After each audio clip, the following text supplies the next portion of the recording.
कुठलंही नवीन लिकर लायसन काढत असताना आपल्याला जागेची दोन महत्वाची डॉक्युमेंट लागतात। एक म्हणजे जागेचा 7/12चा उतारा, दुसरं म्हणजे जागेचा 8अ चा उतारा। जागेचा 7/12चा उतारा जो आहे हे आपल्याला तलाठी कार्यालयातून किंवा ऑनलाईन मिळतो।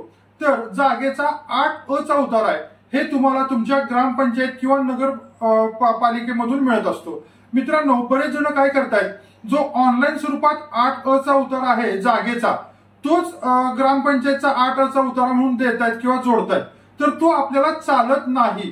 ग्रामपंचायत मधून जो 8अ चा उतारा मिळतो, ज्याच्यावरती तुमचा मिळकत क्रमांक किंवा घर क्रमांक असतो, नंतर मालकाचं नाव असतं, त्यानंतर बांधकामाचे क्षेत्रफळ असतं, त्यानंतर घरपट्टी, पाणीपट्टी, सार्वजनिक वीज बिल इत्यादी इत्यादी असतं आणि ती आपल्याला घरपट्टी पाणीपट्टी ग्रामपंचायतमध्ये रेग्युलर भरावी लागते। रेग्युलर म्हणजे वार्षिक भरावी लागते।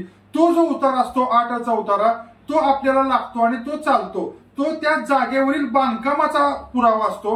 तर 7/12 हा त्या मोकळ्या जागेचा पुरावा असतो, त्या मोकळ्या जागेच्या मालकीचा पुरावा असतो। मित्रांनो, बरेच जण जो ऑनलाईन 8अ चा उतारा आहे, जो त्या जागेचा आहे, ते देत आहेत किंवा तो अपलोड करतायत, ते आपल्याला चालत नाही। ग्रामपंचायत, नगरपालिका, महानगरपालिकेमधून जो 8अ चा उतारा मिळतो तो आपल्याला लागतो। धन्यवाद।